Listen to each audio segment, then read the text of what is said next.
tema da mensagem que eu quero compartilhar com você aqui é chega de sofrência. Já viu falar em sofrência, gente? Chega de sofrência, amém ou não amém? Chega de sofrência. Tem gente que está falando, fala Deus. O que é sofrência, gente? O dicionário informal explicou o que é sofrência. Uma nova palavra aí da língua portuguesa, que é sofrimento mais carência. Quando a carência não cabe mais dentro do sofrimento, aí é sofrimento mais carência, precisa de palavra nova, precisa de alguma coisa nova para explicar essa galera que gosta de curtir a fossa. Já viu gente que gosta de curtir a fossa? Você lembra quando você terminou aquele namoro, você ficou mal? Você chorou, o mundo acabou, você lembra disso? Você devia fazer uma festa, mas você conseguiu ficar mal. Depois você falou que foi livramento, que não te merecia, é ou não é? Mas você conseguiu ficar mal depois que aquela porcaria terminou, é ou não é? Mas a gente fica mal por causa de cada coisa, é ou não é? A gente fica mal por causa de um monte de coisa. Então vamos para a palavra de Deus aqui, vamos ver o que é que Deus quer falar com a gente. E eu quero ler aqui com você Tiago, capítulo 1, versículo 2 a 4.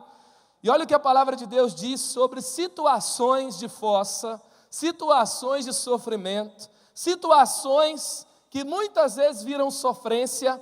E olha o que a palavra de Deus diz sobre isso. Meus irmãos, sintam-se felizes quando passarem por todo tipo de aflições, pois vocês sabem que quando a sua fé vence essas sofrências da vida aí, ela produz perseverança, que essa perseverança seja perfeita, a fim de que vocês sejam maduros e corretos, não falhando em nada. Fala comigo, não falhando em nada. Não falhando em nada. A palavra de Deus está dizendo que o sofrimento, que a dor, a sofrência é uma escolha, assim como também a alegria pode ser uma escolha. Muita gente aqui escolheu a sua roupa ao sair de casa.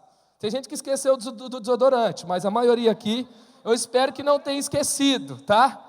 Você não tenha esquecido o desodorante, a pasta de dente, porque faz bem a vida em comunidade, é ou não é? Mas você escolheu sua roupa, você escolheu lá o jeito que você ia pentear o seu cabelo, e a palavra de Deus está dizendo que eu posso escolher a alegria, eu posso escolher as boas atitudes, assim como eu escolho a minha roupa. Assim como eu escolho muitas coisas na minha vida, eu posso escolher a alegria.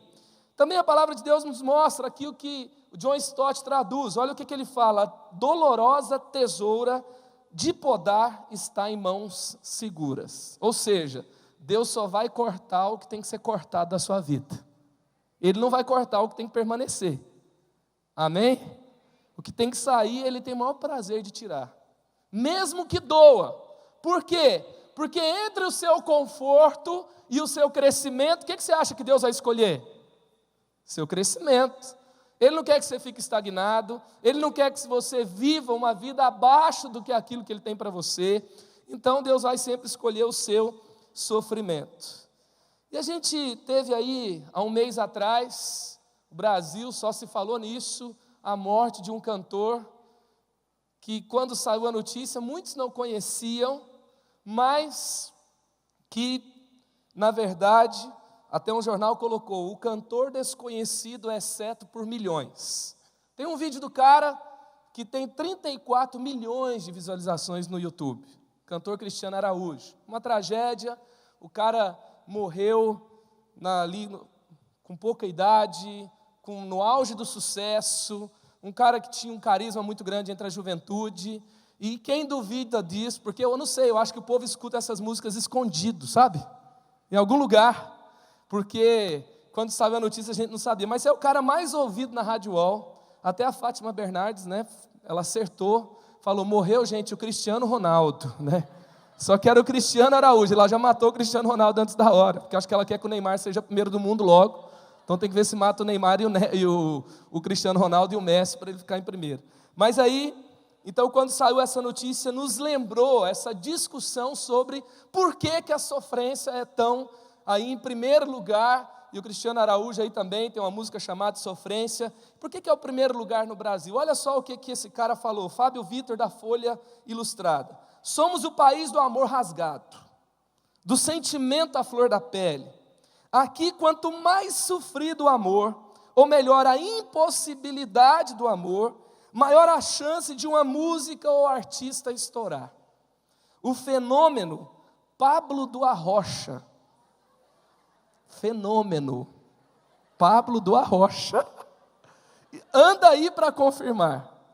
Então nós somos o país do amor rasgado. Amor é bom se não for correspondido. Por isso que é famoso entre a juventude assim: fulano que gosta da ciclana, que gosta do beltrano, que gosta do outro, que gosta do outro, que gosta do outro, que não gosta de ninguém. É ou não é? Normalmente funciona assim. Aí aqui tem 1000 pessoas hoje, eu acho, não sei quantos tem aqui, mas tem gente que fala assim: não tem nenhum que chama a minha atenção. Porque o que chama a minha atenção tem que estar longe, em algum lugar impossível. E eu tenho que sofrer por ele para ser algo legal. É aquela coisa idealizada, é aquele negócio que não funciona, que não acontece, que nunca dá certo. Assim é o brasileiro. E é interessante que o tema dessas noites aqui é desconecta. Então, você muitas vezes, como brasileiro que você é, que não desiste nunca, e o brasileiro que também gosta do amor rasgado, muitas vezes você está conectado com essas marcas da cultura, mas hoje você vai se desconectar dessas marcas da cultura para viver o que Deus tem para a sua vida. Amém? O que Deus tem para você é acessível, é bom, é o melhor que você pode viver, e a gente tem que se desplugar dessas marcas aí da mídia. Vamos ver aqui as músicas que estão fazendo sucesso. Aí para você que duvida, deixa eu falar uma coisa. Às vezes a galera fala comigo, né? Porque eu nasci em Goiânia. E o Cristiano Araújo também é de Goiânia. E o que tem em Goiânia, gente, que o povo fala? Tem dupla o quê? Aí o povo fala assim: por que em Goiânia vira uma dupla sertaneja a cada esquina? Aí eu falo: porque tem muito paulista para ouvir música sertaneja. E o ritmo preferido do paulista, você sabe qual que é? Com 19%. Olha para você ver como é que a coisa está ruim. Música sertaneja. Em segundo é muito melhor, que é o forró. Aí em terceiro vem música eletrônica. Então, e o que essas músicas estão dizendo? Olha aqui, essa música do Cristiano Araújo, Sofrência. Sabe, cachorro sem dono, correndo na rua, sem endereço. Eu em pranto me encontro na sua ausência. E assim não dá para viver. Hoje eu só quero que você me tire dessa sofrência, que me arrasa, que me esmaga, que me pega e me joga no chão. Tem gente que já está cantando a música aí, calma, né? Olha do Israel Novaes, ô sofrência, tá vendo? Quem mandou não dá valor, agora quem perdeu fui eu ando chorando, largado, perdido, alucinado, ando pelas ruas feito um cão abandonado. Louco, carente, chonado por ela, por não ter me dedicado mais, não fui capaz, perdi o meu grande amor, sem ela meu coração está preso, indefeso, não aguento mais, eu estou morrendo de amor. É um Reginaldo Rossi, né, dos dias atuais. Por ela eu me embriago, ai que saudade, ai que carência, ô sofrência, ô sofrência. Garçom, tire esse CD, porque assim vou à falência, ô sofrência, ô sofrência. E aí, então, o que marca essas letras? Gente, tem, assim, você que fala: não, eu nunca ouvi uma música dessa na minha vida. Só que tem sofrência de todos os estilos, tá? Tem a sofrência do Legião Urbana, tem a sofrência das bandas de rock atuais também. E normalmente, por exemplo, aquela música do Charlie Brown Jr., que ela achou o meu cabelo engraçado, é proibida para mim, se não eu, quem vai fazer você feliz? É sofrência também. É tudo a mesma coisa, não é? O Renato Russo cantando para sempre, sempre acaba, e a sofrência também. Mas o fato é que isso que esse cara da Folha de São Paulo falou é muito verdade. Nós somos o país do amor rasgado. E como que a gente lida com essas coisas? Por que isso acontece com a gente? Porque muitas pessoas, se você já viu essa estatística por aí, sabe que a terceira causa de morte entre os jovens no Brasil é suicídio. É a terceira causa de morte entre os jovens no Brasil. E outra coisa, entre as pessoas que se matam, 90% se matam por desilusão amorosa. Então você tem aí né, um quadro muito complicado. Agora vamos falar da igreja. Na igreja acontece o seguinte: de cada 10 jovens que se afastam da igreja, 6 se afastam por causa também desse assunto. Então, por causa de vida afetiva, ou porque começou um relacionamento, ou porque terminou um relacionamento, ou porque ele nunca começou, não é? O fato é que tem muito a ver, de cada 10 jovens, 6 que saem, né? Um desses aí, algum momento você quis jogar tudo para cima, talvez por um desses motivos que eu falei aqui. E como vencer isso? Porque a palavra de Deus está dizendo que essa situação, e o tempo de juventude é um tempo de afirmar o seu valor, de construir sua identidade, de ter segurança na sua personalidade, também é um tempo de formar o seu caminho profissional, é o tempo que normalmente você vai conhecer a pessoa que você vai se casar, é o tempo de formar família. Então é tempo que a gente precisa falar um pouco mais sobre isso, crescer sobre isso e realmente avançar para aquilo que Deus tem para a gente. Porque pensa numa tragédia na vida de um adolescente, de um jovem, é conhecer alguém e depois vir a formar um casamento que vai ser mais um casamento estragado na sociedade. Sabe aquele negócio que todo mundo faz? Todo mundo fica, todo mundo transa, todo mundo faz, todo mundo não sei o quê? Vai ver como é que é o casamento de todo mundo. 53% dos casamentos terminam nos 15 primeiros anos no Brasil. Então assim, você se relacionar sem ser do jeito que a Bíblia está falando, é igual você nesse momento andar nas ruas de Gaza, pode não acontecer nada. Mas, né, imagina você fazendo turismo, vou para minha lua de mel em Gaza, né? A situação é feia.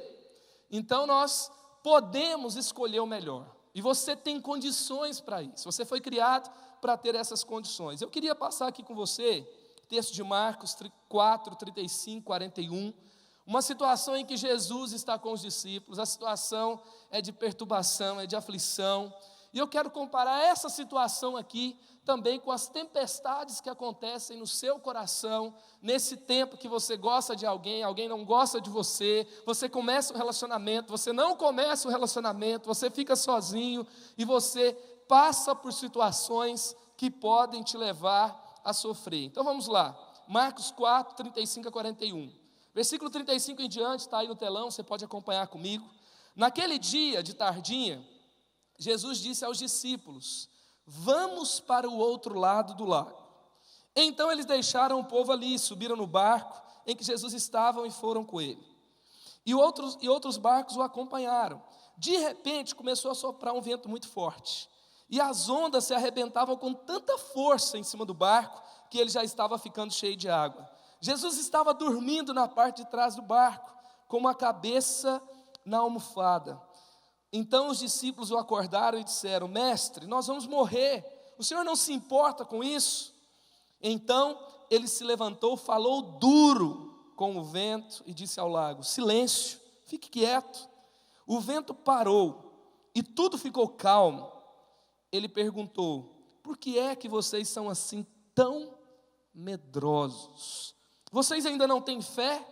E os discípulos, cheios de medo, diziam uns aos outros: que homem é esse que manda até no vento e nas ondas?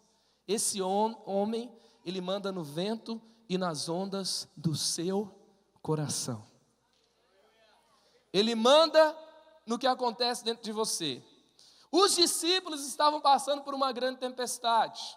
E eu quero comparar essa tempestade com a atmosfera do seu coração, com o clima, com o ambiente do seu coração hoje. Até que eles escolheram clamar por Jesus para que Jesus colocasse ordem naquela situação e naquela tempestade. Jesus deu o jeito como ele sempre dá. Então primeira coisa que eu quero pensar aqui com você, é interessante que as palavras de Jesus colocaram ordem nas ondas, mas as nossas palavras, as nossas escolhas, elas também podem agitar o nosso mar. Então palavras ou colocam ordem, ou também provocam uma tempestade. Escolher as palavras certas vão te levar para o lugar certo. Então, como nós criamos as ondas da tempestade da nossa sofrência, da nossa dor, da nossa agonia, do nosso desespero, da nossa depressão, que depois você não quer sair de casa, você não quer estudar, você não quer fazer nada, não quer ir para a igreja, não quer ver ninguém. Como nós criamos essas tempestades na nossa vida? Primeiro, por meio das palavras. Por meio das palavras. As palavras que falamos, ou as palavras que nós estamos repetindo na nossa mente, podem criar ansiedade, podem criar sofrimento, podem criar tempestade na minha vida. Quais palavras você tem falado sobre a sua vida afetiva? Quais palavras você tem falado aí sobre a sua situação atual? Deixa eu ver aqui, quem está namorando aqui, gente? Pouca gente está namorando. E quem quer namorar? Deixa eu ver aí. Tá bom, quem está solteiro? Porque o povo não confessa, né? Pronto, já dá uma olhada à volta aí para você fazer sua pesquisa de campo. Não é? Então, você que está solteiro, você que está namorando, que tipo de palavras você fala para a sua vida afetiva? Por exemplo, você acredita no casamento? Você tem expectativa com relação a ele? E você que está... tem muita gente que tem, fala, claro, pastor, né? E aí, pessoa de fé, isso aí. Então, a gente muitas vezes fala coisas assim, eu não consigo ficar sozinho. Será que é verdade? Eu não consigo. Então, logo, uma coisa que eu não consigo viver sem, aquilo se tornou o meu Deus. Então, o relacionamento virou a minha fixação, minha obcecação. Então, eu acabo louco por isso, apaixonado por isso, e se torna o meu alvo principal de vida. Também minha vida sentimental está um caos. Você já falou isso alguma vez? Outra coisa, nada acontece na minha vida afetiva, nada. Ninguém olha para mim. A minha amiga está namorando, aquele feioso está namorando. Eu não. Já pensou nisso? Teve gente que já chorou quando recebeu o convite de casamento de alguém. Você ficou com raiva. É um sintoma, gente. Cuidado, tá bom? Cuidado. A situação está caótica. Tá? Os homens são meio durões, assim, mas tudo quer viver também uma história bonita de amor, tá? Demora mais se confessar, mas é verdade. Às vezes você está amargando aquele sentimento de solidão. E não é que Deus preparou esse tempo que você não está namorando, que você não está noivo, que você não está se casando, para ser um tempo de sofrimento. Ele preparou para ser um tempo de alegria, um tempo de crescimento para você. E você pode viver o que estava escrito lá em Tiago 1, 2-4. Tem gente que se acha feio e fala isso, e olha para o espelho e diz isso para si todo dia.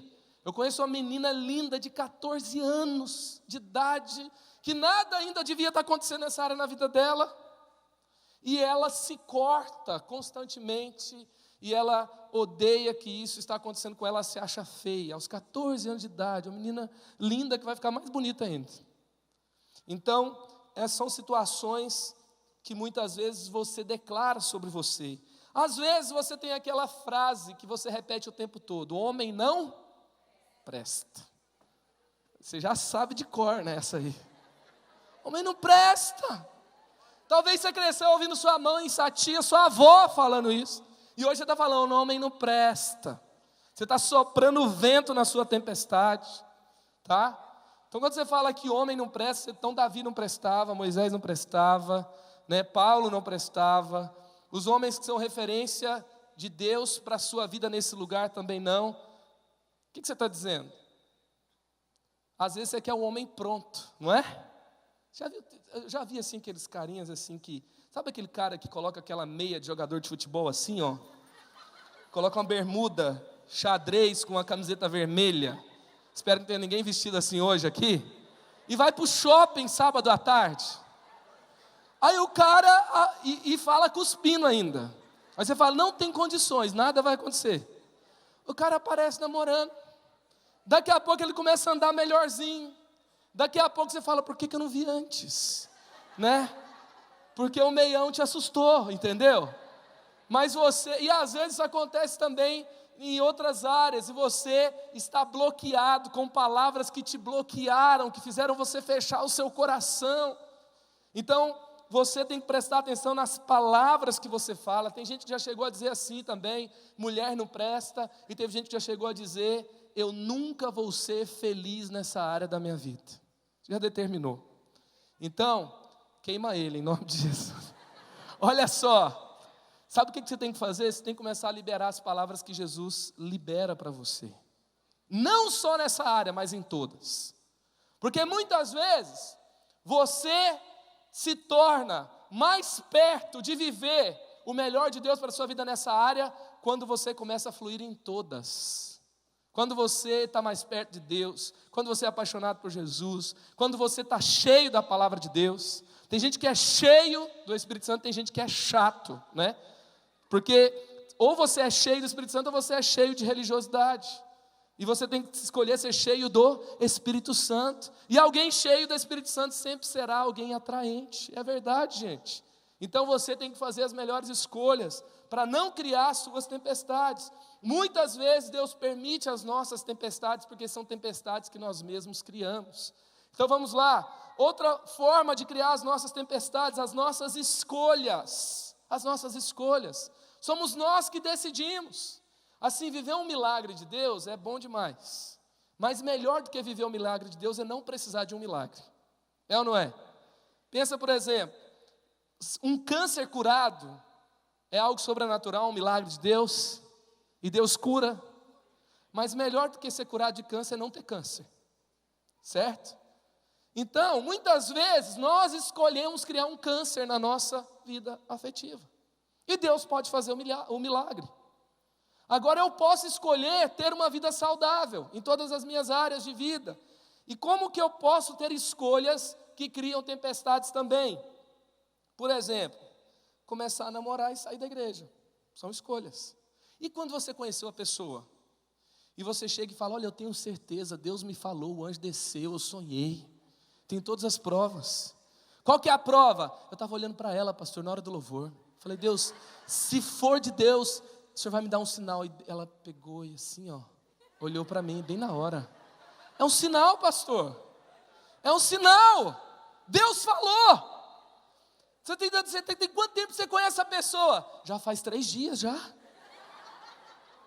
Mas vocês já conversaram? Não, a gente já falou sobre quantos filhos a gente quer ter. A gente vai se casar no final de tarde, num gramado. Eu vou usar um vestido, Já pensou em tudo com 3 dias. Aí você colocou todas as suas fichas, você já entregou tudo, você já está completamente entregue, daqui a pouco dá errado. E você vai dizer ainda que não te valorizou, que você se dedicou tanto, e que você tinha tanta certeza, mas a situação é fruto de escolhas. Você se envolveu pelo ímpeto, pela carência. Estava tão carente, mas tão carente, que você foi de uma vez, falou, esse ano que eu vou casar. E você foi com tudo. Você não deu tempo ao tempo para orar. E aconselhamento? Não tinha como. E você fala que falou com o pastor para dizer que você tinha certeza da profecia. E o resto que ele falou, você não ouviu nada. É ou não é assim? Você vai lá e fala para o seu líder de célula. Mas se ele falar que vamos orar um pouquinho, não, isso é coisa do diabo. Todo mundo está tentando separar a gente. Quantos jovens e adolescentes, nossos pais querem nos separar, os nossos amigos, o mundo quer estar contra a gente. Meu Deus do céu, é óbvio, nessa confusão aí. Então, as suas escolhas também geram tempestade. Também quando você se envolve num relacionamento que você aceita não ser valorizado, não ser valorizada. Aceita a pessoa ser grossa com você. Aceita a pessoa namorar com você 10 anos, não é? Aí depois que namora 10 anos, termina que você namora com 3 meses com outro em casa. Mas foi você que aceitou, ele te obrigou a namorar 10 anos? Eu não posso reclamar daquilo que Mas, gente, isso aqui deve acontecer em São José, eu acho que não acontece aqui não.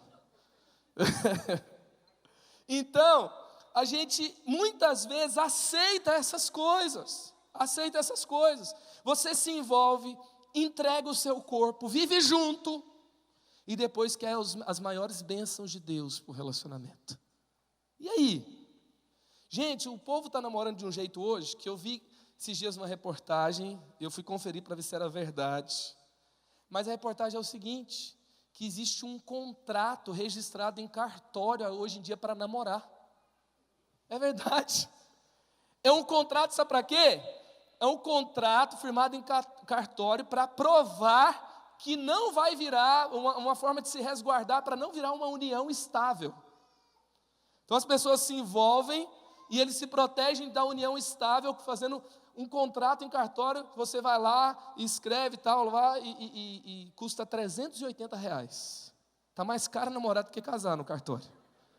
Meu Deus do céu. Então, por quê? Porque as pessoas elas não estão namorando, eles estão treinando divórcio. Já viu isso? O povo hoje é treinado para se divorciar, porque namora, aí vai lá depois, daqui a pouco, compra o carro junto, não é? Já compartilha tudo, aí vai lá e compra, depois termina, aí tem que dividir. Esses dias um cara que cerrou um carro no meio e mandou a parte para a mulher e ficou com a outra. Depois de um fim de namoro, meu Deus do céu.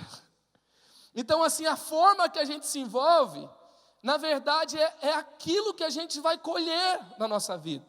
E por isso que há ensino, por isso que há materiais escritos, por isso que as pessoas têm falado para você sobre a forma que você se envolve, para que você proteja o seu coração, para que você proteja o outro, para que você viva o melhor de Deus e assim por diante.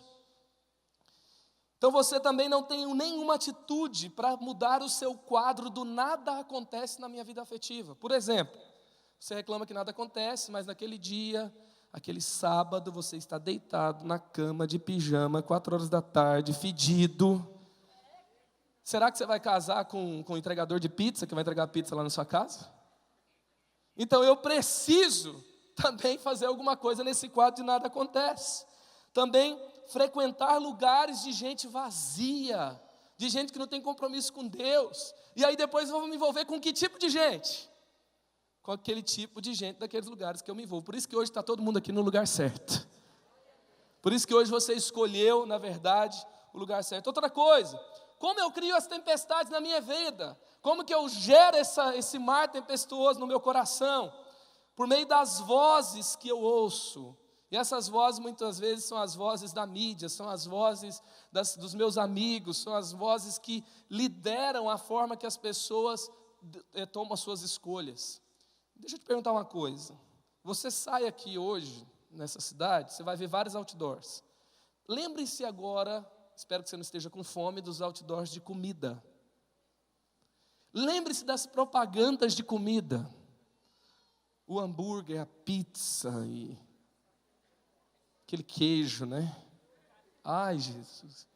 Aí, agora o que vai acontecer se você comer tudo que a propaganda diz sobre comida? Primeira coisa, você vira uma baleia. Depois, você não chega aos seus 40 anos bem não, porque destrói tudo. Então agora, o que acontece se eu tomar para a minha vida as atitudes que eu vejo de relacionamentos nas séries, nos filmes, nos meus amigos e nas vozes que eu ouço à minha volta? O que vai acontecer? Interessante que eu peguei uma revista esses dias sobre como as pessoas estão se envolvendo hoje. Primeira coisa, a carreira está em primeiro lugar. A carreira está em primeiro lugar. Segundo, amizade colorida. O que significa isso? Eu tenho amigos e de vez em quando a gente transa. Então, não é namoro, não tem compromisso, mas de vez em quando rola, a pessoa vai lá e vai para o crime e depois está tudo de boa. Outra coisa, encontros por aplicativos. O Tinder está pegando o povo, gente. Meu Deus do céu. Aquela foto que você coloca lá, né? E o biquinho, né? Aí faz o biquinho. E quando você coloca a foto que nem é sua. Ei, Jesus.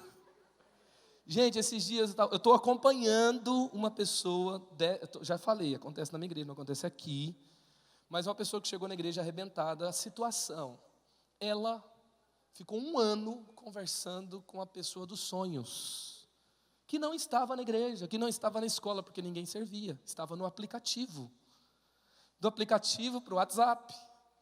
E 1 ano conversando com a pessoa, ela falou: eu tenho que encontrar com o amor da minha vida. A menina vai lá e falou: eu vou me encontrar com ela, com ele. Chega lá, não era ele, era ela. Ela se relacionou com um cara por um ano, e quando ela se encontra, não é ele, é ela. E aí ela pega e fala assim, mas eu me apaixonei por uma pessoa. Então eu quero ter esse relacionamento com essa pessoa. E vai mais 2 anos de namoro, numa situação que ela nunca se imaginou viver. Ela se envolve com uma menina. E depois ela vê o quanto ela foi enganada pelos seus sentimentos, pela situação. E agora ela está lutando para se desvencilhar dessa situação. Ela foi batizada há 1 mês atrás. Ela está vivendo, mas ela está vivendo uma cura, uma restauração intensa por causa desse tipo de envolvimento que ela teve. Então, essa situação, essa tempestade foi criada por uma forma de se envolver com as pessoas por aplicativo. Outra coisa, quando o negócio é sério, então assim, amizade colorida, encontro os aplicativos, porque eu quero uma diversão, porque eu quero passar tempo, porque eu quero uma diversão para o sábado à noite. Mas quando o negócio é sério, aí a exigência é altíssima, ninguém consegue. Aí o cara chega lá para mim e fala assim, pastor, eu sei qual é a pessoa dos meus sonhos, ora por mim. Qual que é? Está aqui minha lista. Tem que ter o corpo da Taylor Swift, tem que ter as pernas da Jennifer Lawrence, tem que ter o sorriso da Marquezine, tem que ter a espiritualidade da Ana Paula Valadão. Eu caso hoje, sai de perto de mim. Primeiro que você não está com essa bola toda, né, amigão? Então, muitas vezes aí a exigência não dá. Então, como eu não encontrei essa pessoa dos meus sonhos, então eu não caso. Então, eu continuo com as mesmas coisas. O homem não presta, nada acontece. E aí mas enquanto isso eu posso ficar com um, ficar com o outro. Por que eu vou me apegar com alguém agora? Porque se eu não encontrei a pessoa da minha vida, mas eu posso curtir um pouquinho. Assim as pessoas se envolvem, as pessoas se machucam, as pessoas machucam outras pessoas, e aí depois eles falam, todo mundo faz, é normal. Meu amigo faz isso, minha amiga faz isso, lá na escola é assim, na minha rua é assim, todo lugar é assim, na TV é assim, no seriado é assim, todo lugar é assim. Se tornou normal. E aí eu crio essa tempestade que me deixa em pavor, que acaba com a minha vida, que me coloca na depressão, que me leva para longe de Deus. Outra coisa, expectativas. Expectativas também criam tempestades na minha vida. O que são expectativas? Sabe aquele sonho? Quando você acabou de conhecer alguém, tá legal, beleza, Deus está abençoando, Deus trouxe essa pessoa para você, e qual que é a sua expectativa? Porque você orou, porque você se aconselhou, porque você esperou, eu escolhi esperar e chegou, amém? Aí chegou, aí vai ser tudo lindo, perfeito, maravilhoso. Não vai ter problema. Tudo vai dar certo. Nós resolveremos todos os nossos problemas numa boa. Tudo será perfeito. Ele será sempre um gentleman. Ela terá sempre hálito de hortelã, maquiagem, e sempre será uma pessoa doce e espiritual. Sempre. E aí depois, de repente, o dragão, o monstro aparece. Sabe aquele monstrinho escondido dentro da alma? Se ninguém te contou, eu vou te contar. Todo mundo tem. Todo mundo tem carne. Todo mundo tem problema. Todo mundo precisa de cura. Todo mundo está lutando. Ninguém é perfeito. É ou não é? Mas eu tive uma expectativa. E o meu sofrimento não é por causa da realidade. É por causa da minha expectativa. E aí eu fico decepcionado com Deus ainda. Deus, como você... Eu fui enganado. Mas na verdade a sua expectativa estava na verdade errada. Outro dia eu estava brigando com a minha namorada, que eu me casei com ela, que é linda, extraordinária. E aí, eu brigando com ela, eu fui conversar com o pastor, falei, pastor, não aguento mais não. Como é que eu resolvo esse negócio? O pastor, rapaz, só tem 2 possibilidades de um casal não brigar. Se um for mongol, ou se os 2 forem. Então assim, temos um sinal, vocês não são mongol, dê graças a Deus, vamos conversar. A gente vai conversar. A grande questão é como a gente resolve. Uma grande questão, na verdade, é que você pode esperar o tempo que for. Eu esperei, pastor, passar aquele tempo de ruindade da minha vida, mas a ruindade voltou. E agora a ruindade está lá no seu outro relacionamento. E você se assusta por aqueles problemas que começam a voltar de relacionamentos antigos. Daqui a pouco você está comparando a pessoa com seu ex-namorado. sua ex, e aí vira aquela bagunça e a tempestade está lá de novo. Então eu crio também por meio das minhas expectativas. Fernando Pessoa, de certa vez, ele diz o seguinte: quem não quiser sofrer, que se isole. Feche as portas da sua alma, quanto possível à luz do convívio. Então o convívio gera sim um tipo de sofrimento. Mas na verdade esse sofrimento muitas vezes é saudável. Muitas vezes o relacionamento te humilha, e te humilha para te abençoar, para que você fique humilde, para que você peça a ajuda de Deus, para que você se envolva da forma certa. Uma vez eu levei uma paulada de Deus, mas foi doída. Eu estava pensando em terminar o noivado. Só fiquei noivo uma vez na vida, graças a Deus. Aí eu estava pensando em terminar o noivado.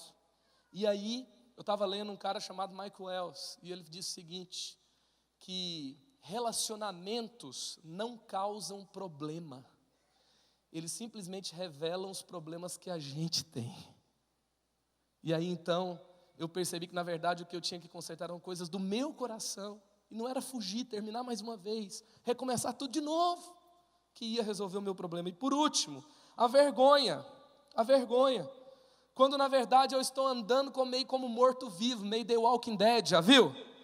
Estou andando por aí assim, todo arrebentado, todo destruído, com vergonha do meu passado, com vergonha das minhas escolhas, e eu me envolvo como um zumbi na vida de outra pessoa, levando todos os meus fantasmas de estimação junto. E aí, o relacionamento de novo, acontece aquela tribulação. E então aqui eu falei de 5 formas que eu posso criar a sofrência do meu coração, que eu posso, na verdade, alimentá-la. E ela está na vida de muita gente. E o diabo tem usado essa estratégia para muita gente se afastar de Deus. Porque, na verdade, as pessoas têm sido seduzidas pelos seus próprios maus desejos, pelos seus próprios hábitos ruins, pela forma que se envolve, pela forma que pensa, pela expectativa, pelas vozes que ouve, pelas palavras que fala. E muitas vezes a tempestade está lá.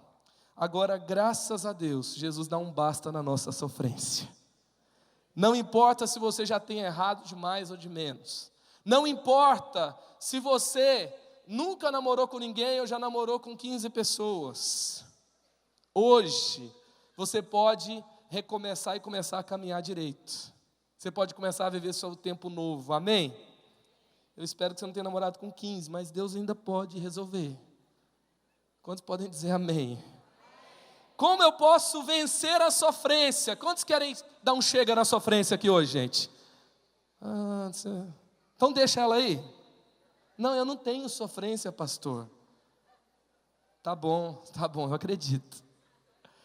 Olha só, como vencer a sofrência? Primeiro, respire um ar novo. De onde eu tirei isso? Versículos 35 e 36.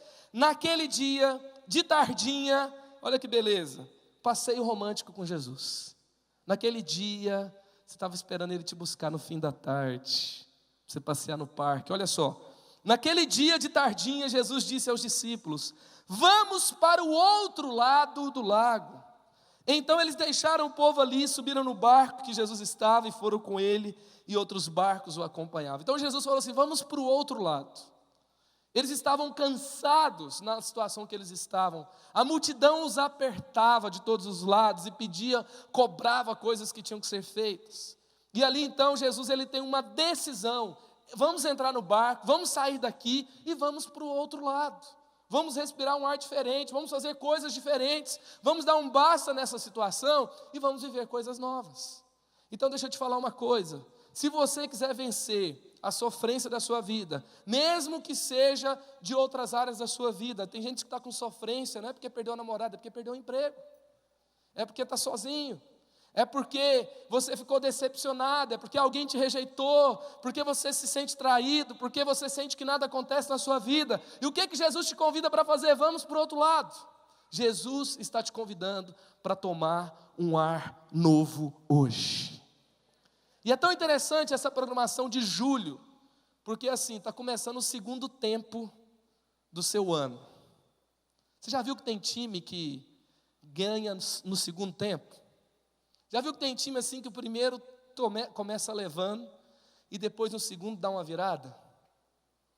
Tem um time encardido do estado de São Paulo que só ganha nos últimos minutos.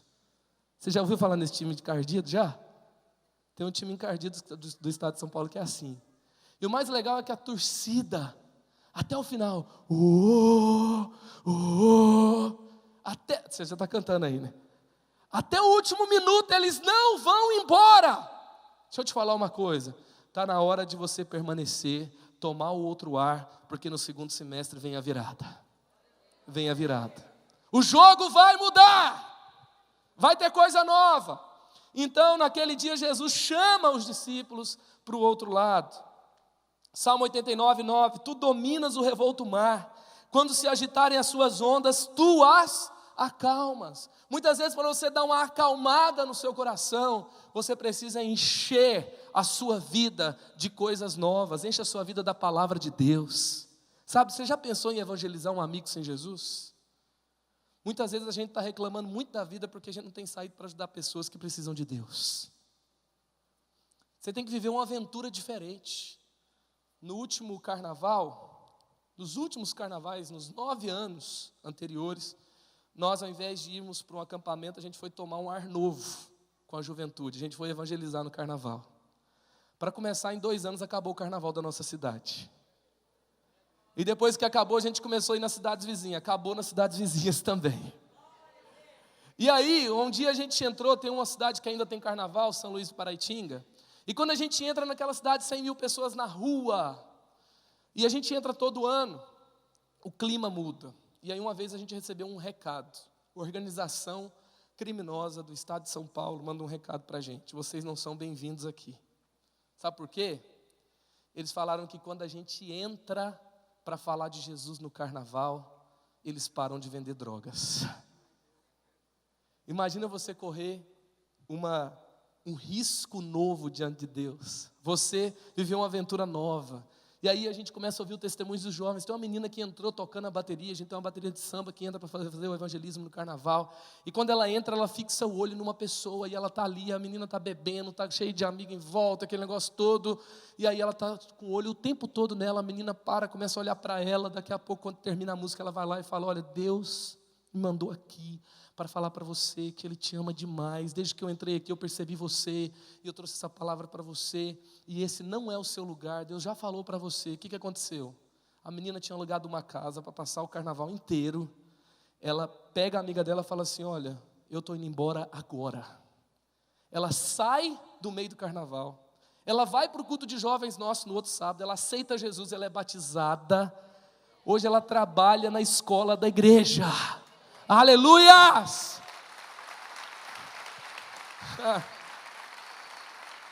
Quando eu estou vivendo algo assim, eu não tenho tempo para minha sofrência. Eu não tenho tempo para ficar reclamando da vida. Eu estou vivendo o projeto de Deus para a minha vida. Eu estou vivendo coisas novas. Você já pensou em começar a ganhar seus amigos de faculdade para Jesus, seus amigos da escola? Já pensou em abrir uma célula na sua casa? Já pensou em começar a viver coisas novas? Nesse tempo que você está nessa sofrência aí, na fossa, quantas vezes você leu a Bíblia? Nesse tempo que nada acontece, que você não namorou com ninguém, quantas vezes você leu a Bíblia e teve um tempo com Deus? Respire um ar novo, porque o que vai resolver sua vida não é um relacionamento. O que vai resolver sua vida não é um emprego. O que vai resolver sua vida não é a mudança que talvez você está esperando. O que resolve a sua vida é uma pessoa chamada Espírito Santo de Deus. Então respira esse ar novo. Segundo, relembre da fidelidade de Deus. Então Jesus está chamando, mas olha o que pode acontecer. De repente começou a soprar um vento muito forte, e as ondas se arrebentavam com tanta força em cima do barco, que ele já estava ficando cheio de água. E aí o povo começa a ficar com medo. Então você está vivendo o sonho de Deus, só que de repente alguma coisa nova pode acontecer. E quando uma coisa nova acontecer, te assustar, te tirar do sério, o que você tem que fazer? Se lembrar da fidelidade de Deus. Ei, com quem que eu estou andando? Quem que me chamou para tomar um ar novo? Quem que me chamou para fazer evangelismo? Quem que me chamou para deixar o pecado para trás? Quem que me chamou para mudar de vida? Quem que me chamou para fazer parte dessa igreja? Quem que me chamou para viver o meu chamado? Quem que me chamou para ter tempo com Ele? Quem que me chamou para viver essa vida extraordinária com Jesus? Ele sabe o que Ele está fazendo, sabe ou não sabe? Ele sabe o quanto tempo está demorando. Ele sabe o que vem pela frente, e Ele está cuidando de você. Lembre-se da fidelidade de Deus. Os discípulos tinham que lembrar. Quando a gente está perto de Jesus, o morto ressuscita. Quando a gente está perto de Jesus, o paralítico é curado. Quando a gente está perto de Jesus, a gente ouve as palavras dele. As palavras dele entram na nossa vida e nos transformam para sempre. Então eu não vou ficar com medo de qualquer tempestade que aparece por aí. Ao invés de eu ficar alimentando a tempestade, eu vou dar um basta na tempestade. Eu creio que Deus sabe o que Ele está fazendo. Amém ou não amém, gente? Então eu vou, na verdade, lembrar-me da fidelidade de Deus. Você devia ter um caderno. Você devia ter notas no seu celular. Você devia ter aí um lugar que você começa a anotar o que Deus fez na sua vida. O que Deus já fez na sua vida? Você lembra daquela situação que você achava que você não ia passar por ela? Você passou e se tornou uma pessoa melhor depois? Você lembra quando você orou, chorou e Deus te respondeu? Você se lembra quando você entregou sua vida para Jesus, a alegria que entrou no seu coração? Você lembra quando Deus, Ele te conduziu por situações difíceis e Ele transformou toda aquela situação? Lembre-se da fidelidade de Deus. Quantos creem que Deus já fez algo extraordinário aqui na sua vida? Essa obra aí na sua vida tem uma assinatura do Senhor, e você precisa se lembrar dela. Terceiro, visualize o seu futuro de esperança pela fé. Jesus estava dormindo na parte de trás do barco, com uma cabeça na almofada. Opa, eu acabei de ver o meu futuro. Jesus está aqui nesse barco, amém? Jeremias 29:11 fala que Deus fala: eu é que sei que pensamentos tenho a respeito de vocês, não de fazer mal a vocês, mas de dar a vocês um futuro e uma esperança. É a palavra de Deus. Ele que tem pensado coisas grandes sobre você. Então visualize o seu futuro com esperança. Para com esse negócio de não vai dar certo. Para com esse negócio que tudo de ruim que aconteceu na minha família vai acontecer na minha família também. Tudo que, não, você está formando uma família nova para um destino novo. Você não terá o casamento de todo mundo, porque você não é todo mundo. E você não está fazendo o que todo mundo está fazendo. E Deus está preparando um futuro brilhante para você. Você não vai ficar lamuriando, chorando, reclamando o tempo todo. Por quê? Porque você está andando com Deus. Ele tem o melhor para a sua vida, em todas as áreas da sua vida. Então você pode viver diferente, ver um futuro diferente para você. Então eles viram ali Jesus presente. E quando você estiver naqueles dias difíceis, lembre-se de você ser forte na alegria do Senhor. Se você vacila no dia da dificuldade, como será limitada a sua força? Está lá em Provérbios 24:10. Eu não vou ficar vacilando no dia que a coisa ficar feia. É no dia que a coisa ficar feia que eu vou me lembrar mais da palavra de Deus, que eu vou dar uma resposta certa, que eu vou adorar, vou ser muito crente como eu sou aqui dentro da igreja, levantando a minha mão, pulando aqui na frente, livre sou. Amém ou não amém? É no dia difícil que você adora a Deus de uma forma mais gostosa, que Ele mais recebe, porque é lá que vai fazer diferença. Quarto, experimente pedir para Deus. Jesus estava dormindo na parte de trás do barco, com a cabeça na almofada. Então os discípulos o acordaram e disseram: mestre, nós vamos morrer, o senhor não se importa com isso? É impressionante, né? Os discípulos já chegam e falam assim: você não se importa que a gente está sofrendo aqui? Meu Deus, pior que às vezes a gente faz esse tipo de oração, é ou não é? Mas graças a Deus que a palavra de Deus fala que a gente não sabe nem orar como convém. Mas o Espírito Santo, Ele intercede por nós com gemidos inexprimíveis diante de Deus. Ele traduz o que você está dizendo. Então não fica preocupado ao pedir ajuda para Deus em dizer para eles as suas palavras certas. Diga para Ele as suas palavras sinceras. Ele não quer suas palavras certas, Ele quer suas palavras sinceras. Senhor, está doendo, Senhor, está difícil, Senhor, eu não aguento, Senhor, o que está acontecendo comigo? E você vai rasgar o seu coração. O grande problema não é rasgar, muitas vezes o seu coração é rasgar na frente da pessoa errada. Escolha o lugar certo, para depois você não ficar aí, destruído, acabado, humilhado, quebrado na frente das pessoas erradas. Então vai lá e quebranta o seu coração diante de Deus, fala para Ele, faz a sua entrega, faça o seu jejum, faça a sua oração, entrega para Ele o seu choro, e Deus vai restaurar a sua história. E por último, eleve a sua atitude. Para você vencer a tempestade da sua vida aí, eleve a sua atitude. Então ele se levantou, falou duro com o vento e disse ao lago: silêncio, fique quieto. O vento parou e tudo ficou calmo. Ele se levantou. Jesus não falou deitado. Jesus não ficou dormindo lá embaixo. É interessante que há duas situações na Bíblia onde Jesus também era um profeta, onde um profeta dormia lá no convés do barco, lá embaixo. Jonas dormia, Jesus dormia. Jonas dormia irresponsavelmente. Jonas dormia fugindo de Deus. Jonas dormia assim, ó, que se lasca, eu não estou nem aí. Agora Jesus dormia, na verdade, não irresponsavelmente, ele sabia o que ele estava fazendo. Estava tudo no controle. Ele sabia o que ele tinha que fazer. E ele se posiciona no momento que ele precisava se posicionar. E ele nos mostra como nós devemos fazer. Jesus se levanta e ele fala duro com as ondas. Ele tem uma atitude de acordo com as circunstâncias.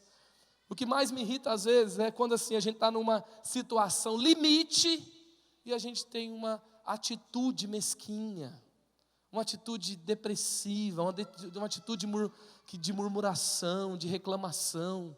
Não, se eu estou no meio da tempestade, eu vou elevar a minha atitude. Eu vou agir diferente, eu vou orar diferente, eu vou buscar a Deus diferente, eu vou declarar a palavra de Deus de forma diferente, eu vou buscar conselhos espirituais de forma diferente, eu vou crer de forma diferente. Por isso que a Bíblia fala que eu posso buscar, eu posso pedir, eu posso bater, porque eu vou fazer de acordo com a circunstância, mas eu vou mudar a minha atitude. Ei, se você quer uma virada no segundo tempo do seu ano, sim ou não? Então eleve a sua atitude. É hora de viver sua virada, é hora de virar o quadro, é hora de ter um segundo semestre diferente. O ano ainda não acabou, tem muita coisa que pode acontecer ainda. A gente está só na metade, aquela sala inteira pode se converter a Jesus. Você pode ter uma vida diferente, você pode terminar sem esse sofrimento no seu coração, você pode conquistar o que você deixou de conquistar primeiro. É hora de você viver sua virada, é hora de você viver um tempo novo, é hora de você viver o que Deus tem para você. Sabe o que é interessante sobre a altitude? Que quanto maior a altitude, menor a pressão atmosférica. E espiritualmente é assim também. Quanto maior a sua altitude, quanto mais perto você está de Deus, quanto mais posicionado você está, mais bem posicionado, menor será a pressão que vai te fazer ceder. Menos efeito ela terá sobre você. A pressão está lá, mas ela é rarefeita. Ela não tem mais poder, o mesmo poder sobre a sua vida. Porque você está guardado pelo poder de Deus, porque você não é seduzido pelas mesmas coisas, a carência não toma conta do seu coração, porque uma pessoa carente é uma bomba relógio, é ou não é? Qualquer coisa pode acontecer, qualquer elogio já faz ela perder o caminho, mas uma pessoa satisfeita em Jesus é alguém que não fica com qualquer coisa, é alguém que sabe escolher o melhor, é alguém que vive o melhor, é alguém que sabe fazer escolhas corretas. Então você pode viver isso diante de Deus. Salmo 118 diz 5: na minha angústia clamei ao Senhor, Ele me respondeu, dando-me ampla liberdade. Hoje é dia de ultimato na sofrência, em nome de Jesus. Chegou um tempo novo para a sua vida. Chegou o tempo de ter uma atitude nova. Você pode fazer festa para isso? Você pode celebrar Jesus? Chegou um tempo novo para a sua vida. Chegou um tempo novo para a sua história. Você não vai ter o destino da carência, da sofrência, da depressão. Você não vai ser maltratado pelo diabo. Você vai elevar acima das circunstâncias. Sabe, muitas vezes eu estou cansado de visitar, de conversar com jovens maltratados pela depressão, pelo desânimo. Esses dias eu estava dentro